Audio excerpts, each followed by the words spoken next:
નમસ્કાર બાળ દોસ્તો, આજે આપણે વિષય ગણિતમાં એકમ 4 ભાગની પૂર્ણ ભાગ 7 જેમાં વ્યવહારુ કળાઓ વિશે શીખીશું। તો બાળ દોસ્તો, આપણે ભાગ 6માં વ્યવહારુ કળાઓ વિશે સમજ મેળવી છે। અહીં આપણે બીજા કેટલાક વ્યવહારુ કળાઓ વિશે સમજ મેળવીએ।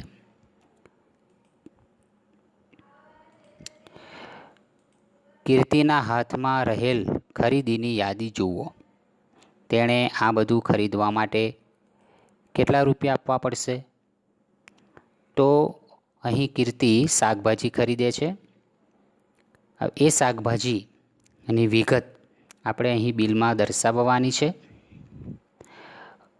કઈ કઈ શાકભાજી ખરીદે છે, તેનો ભાવ પ્રતિ કિલો એટલે 1 કિલોનો ભાવ કેટલા રૂપિયા છે, બધા મળીને કુલ કેટલા રૂપિયા ચૂકવવાના થશે, તે આપણે અહીં વિગત બિલમાં દર્શાવીએ।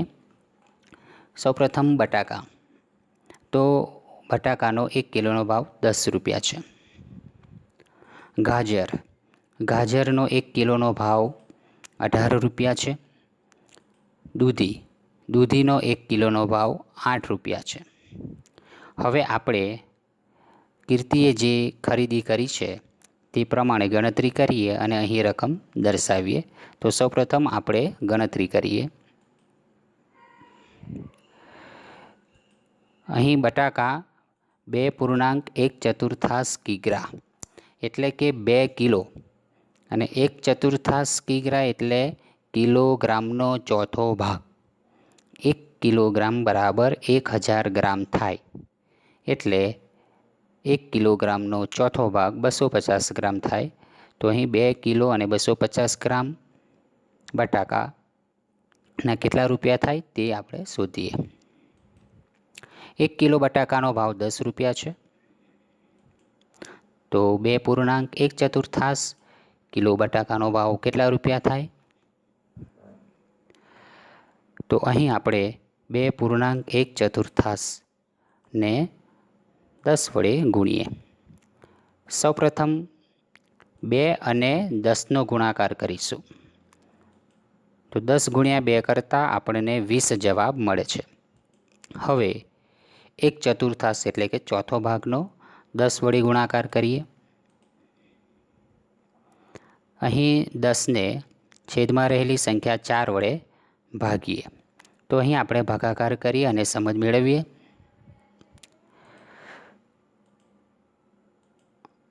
દસને 4 વડે ભાગીએ તો અહીં 4ને 2 વડે ગુણતા 8 જવાબ મળે છે।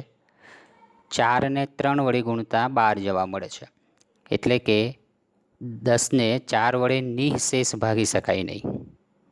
તો અહીં આપણે 4ને 3 વડે ગુણતા 12 જવાબ મળે છે। 12 10થી મોટી સંખ્યા છે, તો 3 વડે ભાગ નહીં ચાલી શકે।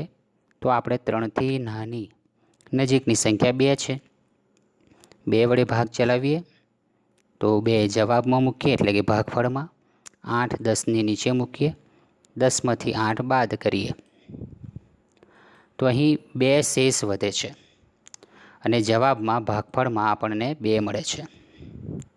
અહીં આપણને જવાબ પૂર્ણ મળ્યો નથી, તો વધેલી શેષ 2 અને ફરીથી આપણે 4 વડે ભાગીએ એટલે કે એને આપણે અપૂર્ણાંકમાં દર્શાવીએ તો 2/4।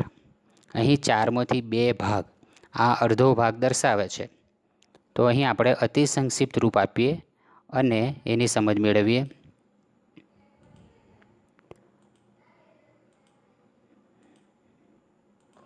અહીં આપણને 1/3 અપૂર્ણાંક મળે છે।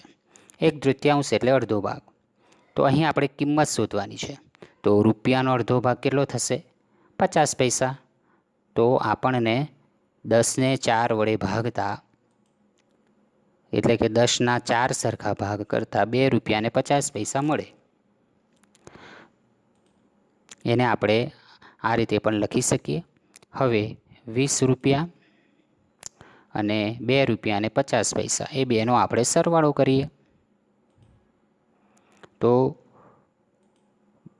2.1 કિલો બટાકાનો ભાવ 22 રૂપિયા અને 50 પૈસા થાય છે।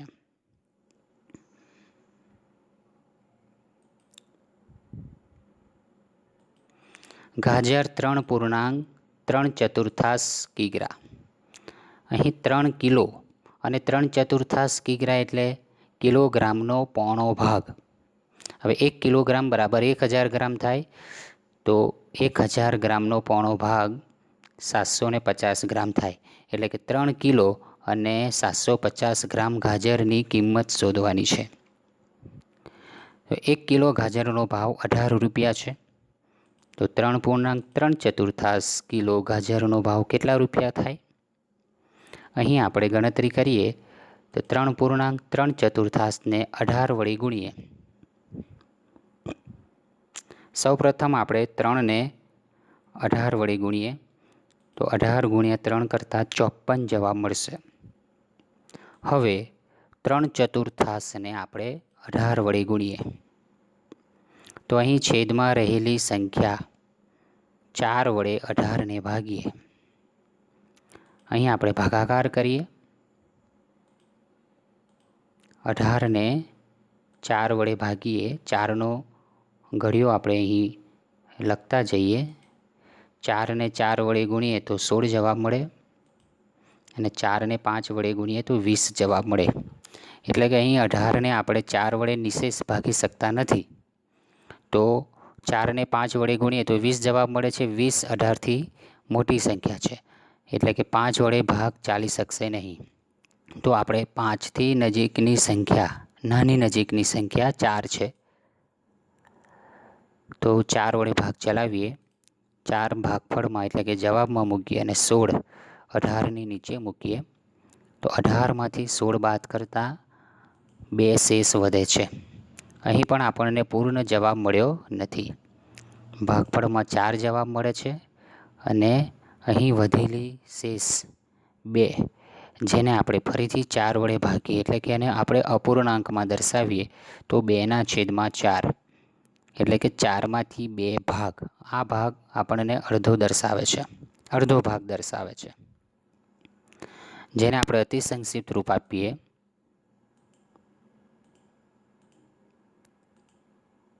તો આપણને અહીં 1/3 અપૂર્ણાંક મળે છે. 1/3 એટલે અડધો ભાગ.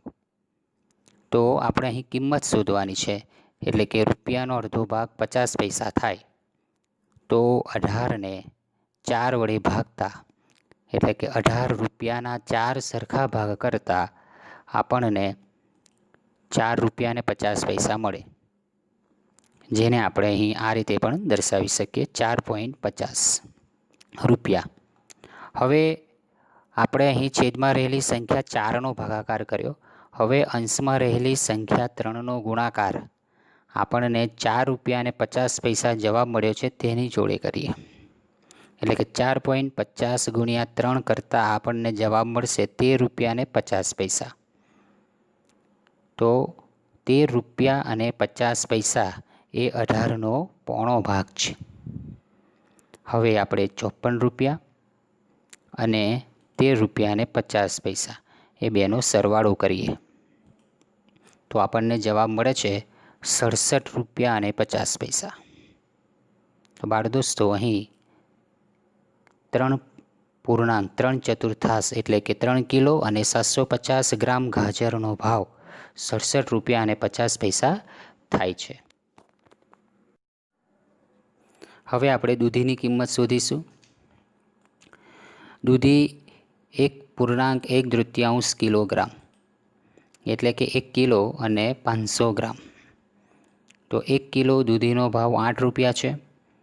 તો 1.1 કિલો દૂધીનો ભાવ કેટલા રૂપિયા થાય? તો અહીં આપણે 1.1ને 8 વડે ગુણીશું.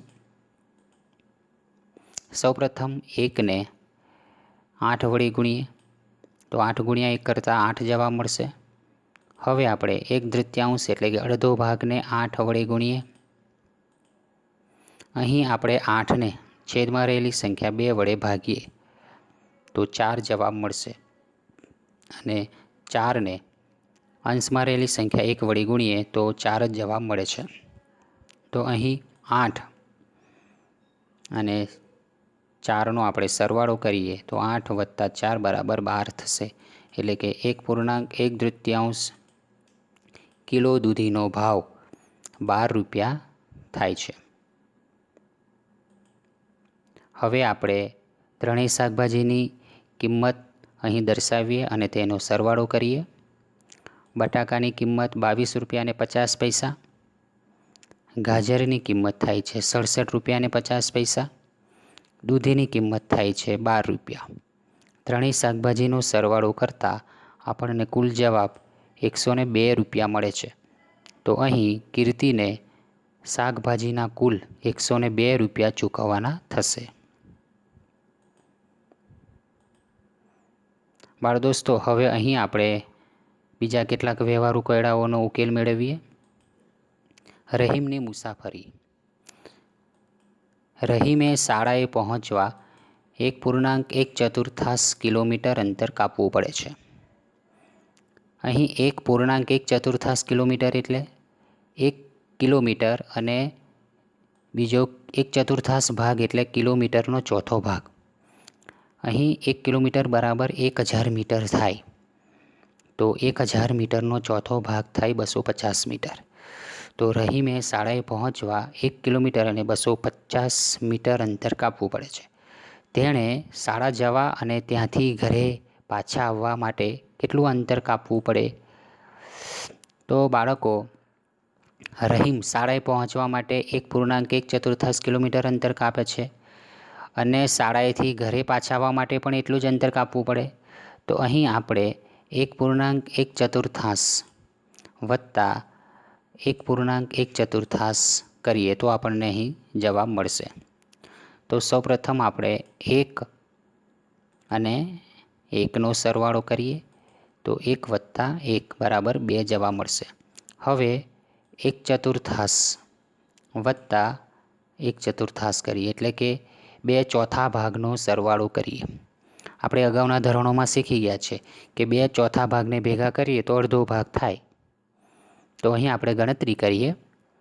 અહીં 1/4 વત્તા 1/4 બંને અપૂર્ણાંકમાં રહેલી અંશમાં રહેલી સંખ્યા 1નો સરવાળો કરીએ। 1 વત્તા 1 અને છેદમાં 4, તો આપણને જવાબ મળશે 2/4 એટલે કે 2/4। આ અડધો ભાગ દર્શાવે છે। અહીં આપણે અતિ સંક્ષિપ્ત રૂપ આપી દઈએ।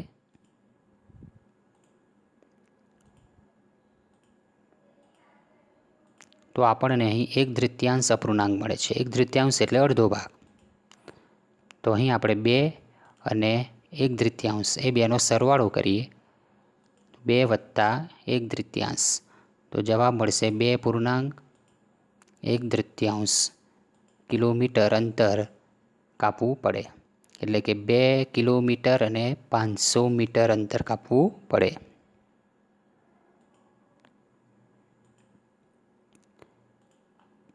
કયા સિક્કા? લતાએ ₹7.50 એક પેન્સિલ અને એક પેન ખરીદી।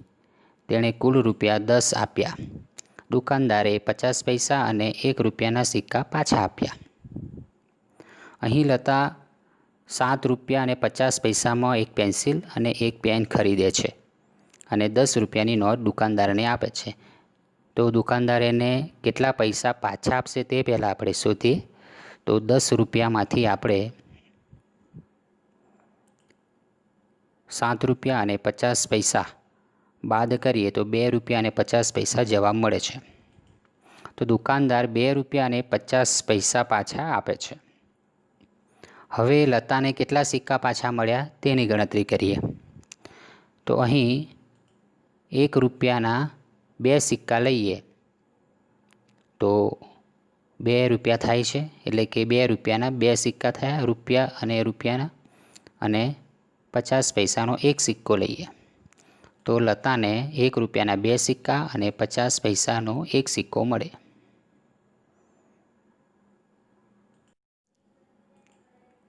રેલવે સ્ટેશનમાં અહીં કેટલીક વિગત આપેલી છે। રેલવે સ્ટેશનમાં માહિતી આપવામાં આવે છે કે મેંગલોરથી તિરુવનંતપુરમ જવાવાળી મેંગલોર એક્સપ્રેસ અડધો કલાક મોડી આવશે। તો અહીં મુસાફરો સાંભળીને વિચાર કરે છે કે અરે, આજે રેલગાડી મોડી આવી રહી છે। નિયત સમય 6:45 વાગ્યાનો છે। તો આ આપેલી વિગતને આધારે આપણે અહીં કેટલાક પ્રશ્નોના જવાબ મેળવીએ। પ્રશ્ન એ, આજે રેલગાડીનો આવવાનો અંદાજિત સમય કયો હશે? હવે રેલગાડીનો નિયત સમય 6:45 એટલે કે 6 કલાક અને 45 મિનિટનો છે। રેલગાડી અડધો કલાક એટલે કે 1/3 કલાક મોડી આવે છે। તો કેટલી મિનિટ મોડી આવશે? તો અહીં 1 કલાક બરાબર 60 મિનિટ થાય। તો 1/3 કલાક એટલે કેટલી મિનિટ થાય? તો 1/3 આપણે 60 વડે ગુણીએ તો 60ને છેદમાં રહેલી સંખ્યા 2 વડે ભાગતા આપણને 30 જવાબ મળે। આપણે અહીં 60ના અડધા કરી દીધા એટલે કે રેલગાડી 30 મિનિટ મોડી આવે છે। હવે રેલગાડીનો નિયત સમય 6:45 એટલે કે 6 કલાક 45 મિનિટનો છે। આ 6 કલાક અને 45 મિનિટમાં આપણે 30 મિનિટ ઉમેરી દઈએ તો રેલગાડીનો આવવાનો અંદાજ સમય આપણને મળી જશે। તો અહીં 6 કલાક અને 45 મિનિટમાં આપણે 30 મિનિટ ઉમેરી તો 6 કલાક અને 75 મિનિટ જવાબ મળે છે। બાળ દોસ્તો, અહીં 75 મિનિટ જે 60 મિનિટ કરતાં વધારે છે એટલે કે આપણે 75 મિનિટમાંથી 60 મિનિટ બાદ કરીને તેની આપણે 1 કલાકમાં ગણતરી કરીએ અને 6 કલાકમાં ઉમેરી દઈએ તો અહીં 7 કલાક થશે અને બાકી રહેતી 15 મિનિટ એટલે કે 7 કલાક અને 15 મિનિટે ટ્રેન આવશે। તો 6 કલાક અને 45 મિનિટમાં 30 મિનિટ ઉમેરતા 7 કલાક અને 15 મિનિટે રેલગાડી આવશે। આપણે સમયની ગણતરી ઘડિયાળમાં જોઈને પણ કરી શકીએ છીએ। અહીં 6 કલાક અને 45 મિનિટ એટલે કે 6:45 વાગ્યા છે, એમાં આપણે બીજી 30 મિનિટ ઉમેરી દઈએ તો અહીં 7 કલાક અને 15 મિનિટ થશે। હવે પ્રશ્ન બી, નાજિયા આ સ્ટેશનેથી 2.1/3 કલાક પછી બીજા સ્ટેશન પર ઉતરશે એટલે કે 2 કલાક અને 1/3 એટલે કલાકનો અડધો ભાગ 30 મિનિટ એટલે 2 કલાક અને 30 મિનિટ પછી બીજા સ્ટેશન પર ઉતરશે।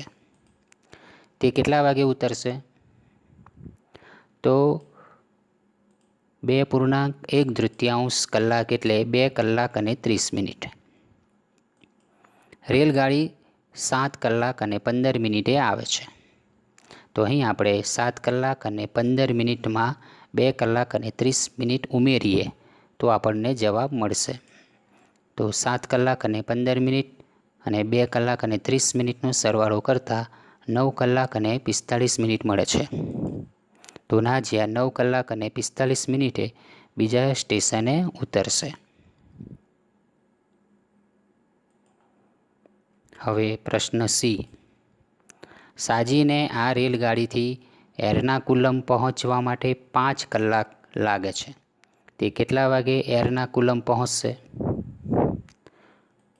રેલગાડી 7 કલાક અને 15 મિનિટે સ્ટેશને આવે છે તો અહીં 7 કલાક અને 15 મિનિટમાં આપણે 5 કલાક ઉમેરી દઈએ તો અહીં જવાબ મળશે। તો 7 કલાક અને 15 મિનિટમાં આપણે 5 કલાક ઉમેરીએ તો 12 કલાક અને 15 મિનિટ જવાબ મળે છે એટલે કે સાજી 12 કલાક અને 15 મિનિટે એર્નાકુલમ પહોંચશે। તો બાળ દોસ્તો, અહીં આપણે ભાગ અને પૂર્ણ એકમમાં કુલ 7 ભાગ કરીને ભાગ અને પૂર્ણ એકમની સંપૂર્ણ સમજ મેળવી છે। તો બાળ દોસ્તો, અહીં આપણે ભાગ અને પૂર્ણ એકમ પૂર્ણ કરીએ છીએ। તો આવજો, આભાર, ખૂબ ખૂબ આભાર।